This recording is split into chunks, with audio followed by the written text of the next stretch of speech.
Okay, so hello again, and this is another PMDD video.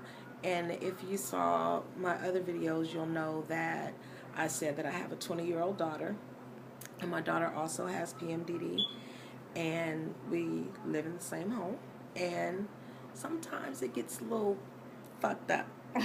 So, right now I am PMDDing, and she is like coming out of it, and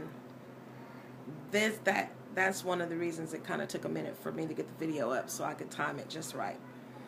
So, to my PMDD sisters out there, it's kind of messed up, but we do have good days, and like I say, may our good days be good days. But we're going to talk a little bit about the bad days. So, for me, we just work all night, and we're exhausted.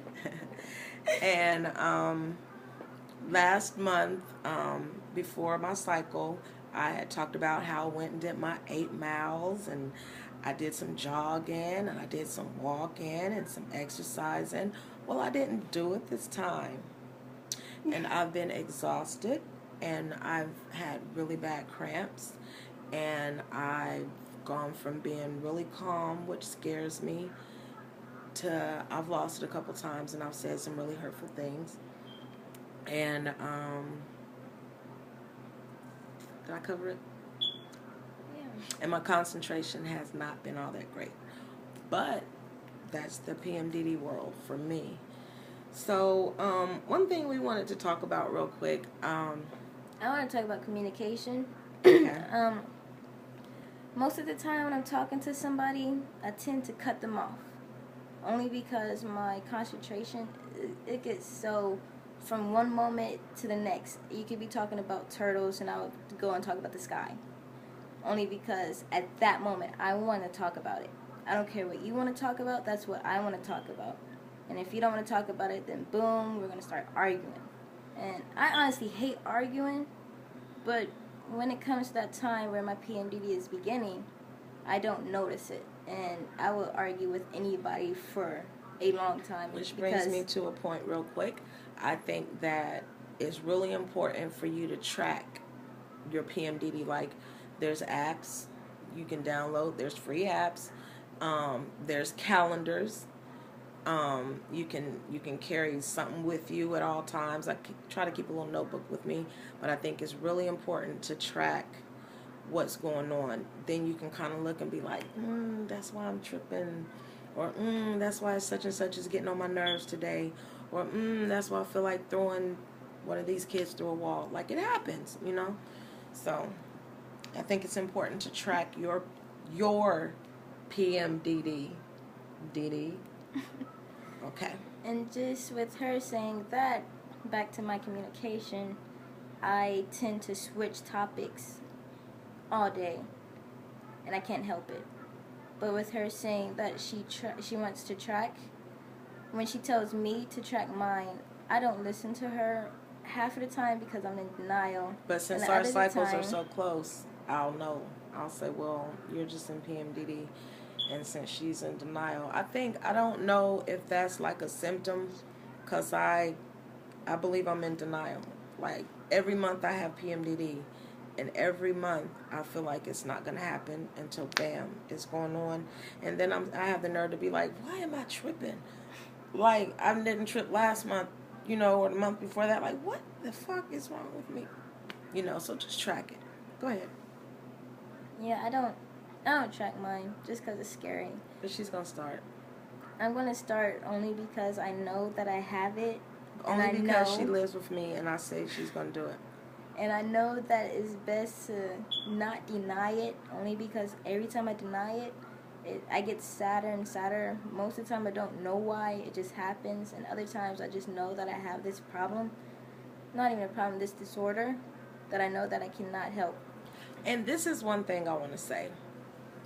I think from now on, once you're diagnosed with PMDD, there's no cure, okay? The doctors will give you all kinds of prescriptions. I've had pretty much prescriptions from A to Z, from Ativan to Zoloft, Xanax, what's that, Seraphim, all kinds of pills they tried to give me.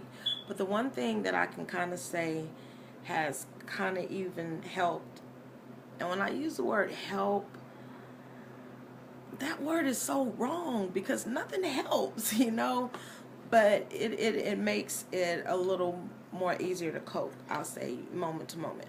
I think that exercise, and I noticed that I binge eat. Like, I eat and then I'll be full and I have to keep going, and I eat things that I don't normally eat, and I try to work out a lot and stuff like that, and I noticed that I binge eat. So I think you should track it. I think you should try to be around.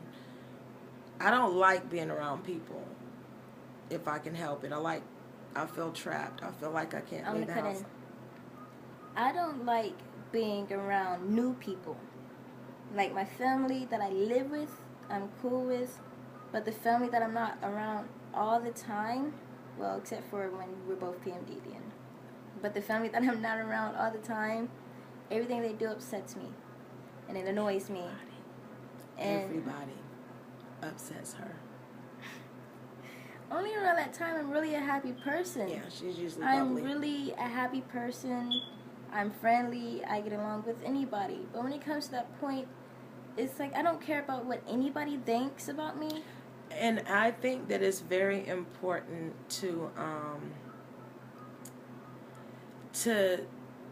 accept that you have PMDD. I think it's important that you don't.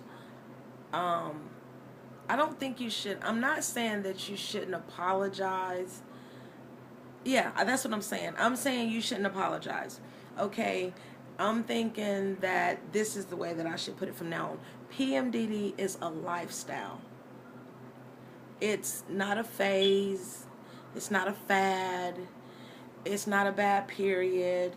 It's not you being a bitch. It's a lifestyle. We work with people, and these people are going to be this way forever. And society has come to accept these people. You see handicap ramps everywhere you go. You see handicap accessible. They have handicap accessible vans. And PMDD, even though it's not accepted yet as it should be, it is a lifestyle. And if you have PMDD, it's your lifestyle. So this is a lifestyle for me, and I've accepted it. So therefore, I pretty much, for the sake of people who don't understand, and for the sake of my happiness, I try not to have anybody in my life who doesn't understand. It may seem cruel, but it's more cruel to me to be around a person and try to fight something I can't fight. I don't feel like I should fight PMDD like I used to fight it every month.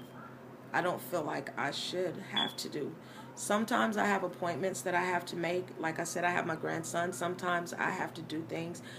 But I feel like when I go through this, there's just times that I feel like I shouldn't fight. If I feel like I have to cry, I have to do it. And when I feel like I'm angry, it's best that I'm not around people. And if I feel like I should be at home, that's where I should be. I feel like I had to get a job in a certain field because I have PMDD. This is a lifestyle. This is every day, and I have bills. That has to be paid. And you have to do something, And there's another lady, I'm going to put her name and link at the bottom. She came up with some jobs that if you have PMDD, maybe some things that you could do. And so, I just think that it's good that we are coming forward having PMDD. Admitting it to ourselves. And admitting it to others, and, making it known, because it's real. It is real. It is real, honey. Too real, sometimes. Ain't no denying it. As much as I want to. So may all our good days be really, really good days. Later, Gators.